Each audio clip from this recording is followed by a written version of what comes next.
How to unhide pins on Pinterest. Hello and welcome to Tech TV. I'm up with another quick and easy tutorial video on how you can unhide pins on Pinterest.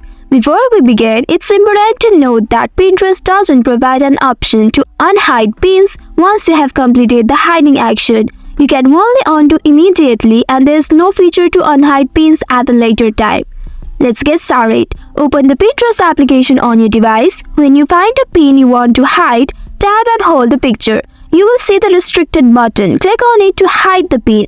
Now select your reason for hiding. Here's the crucial part. After hiding this pin, you will immediately see an undo option. Click on undo and the pin will be unhidden instantly.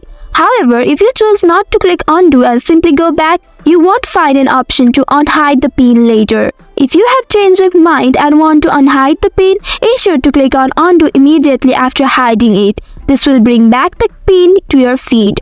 That's all for today's video. Thanks for watching till the end. If you found this video helpful, don't forget to like, share and subscribe the channel. Also hit that bell icon to get notifications on more such helpful tutorials. See you in next video. Stay connected.